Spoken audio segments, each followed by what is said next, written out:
নমস্কার বন্ধুরা, পাখি কিচেনে আপনাদের সকলকে স্বাগত। পাখি কিচেনে আজকে আছে হাঁসের ডিম এবং বেগুন দিয়ে কষা। তার জন্য আমরা নিয়েছি কাজু বাদাম আর পোস্ত পেস্ট। এখানে আছে পেঁয়াজ কুচি, আদা রসুন পেস্ট করে নেবো আমরা। তার সাথে আছে টমেটো কুচি, কিছুটা পেঁয়াজ কুচি আমি আলাদা করে সরিয়ে রেখেছি এবং গোটা গোটা কয়েকটা লঙ্কা। হাঁসের ডিমগুলো সিদ্ধগুলো ছাড়িয়ে নিয়ে আমরা গাগুলো একটু হালকা করে চিড়ে দেবো, যাতে এর মধ্যে তেল ঝাল মশলাটা ভালো করে মিশে তেলের মধ্যে ফ্রাই করার সময় মিশে যায়। তেলের মধ্যে আমরা এগুলোকে ভালো করে ফ্রাই করে নেব। ফ্রাই করে নিয়ে এইভাবে দেখুন ভালো করে আমরা ফ্রাই করে নিচ্ছি। ভালো করে ফ্রাই করে নেওয়া হয়ে গেলে ওই তেলেই আমরা বেগুন যে কেটে রেখেছি যে ছোট ছোট করে, সেই বেগুনগুলোর মধ্যে লবণ হলুদ মাখিয়ে আমরা এই বেগুনগুলোও একইভাবে আমরা ভেজে নেব।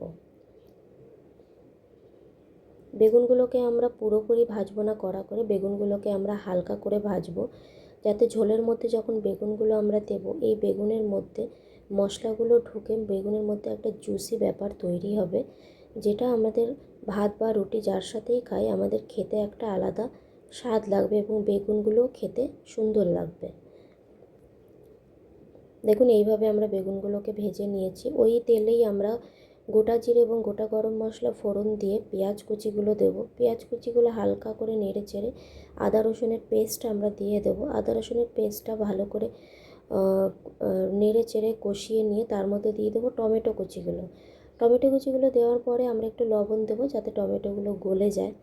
টমেটোগুলো ভালো করে গলে গেলে তার মধ্যে আমরা দিয়ে দেবো একে একে গুঁড়ো মশলাগুলো, জিরে গুঁড়ো, কাশ্মীরি রেড চিলি পাউডার, ধনে গুঁড়ো, লবণ আর হলুদ।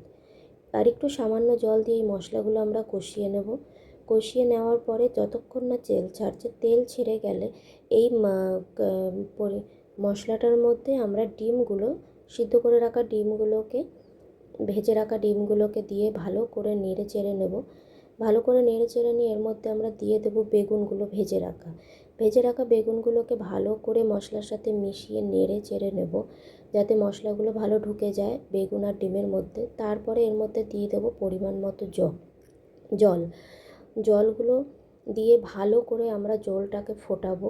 ভালো করে ফুটিয়ে বেগুনগুলো প্রায় 90% মতো গলে যাবে। এরপরে দিয়ে দেবো কাজু বাদাম পেস্ট। কাজু বাদাম পেস্ট দিয়ে 8-10% ফুটিয়ে আমরা নামিয়ে নেব। দেখুন পুরো রেডি হয়ে গেছে আমাদের ডিমের কারি। একবার ট্রাই করে দেখবেন এইভাবে। লাস্টে ধনেপাতা একটু দিয়ে দেবো। খেতে দারুণ হয়েছে, জুসি হয়েছে।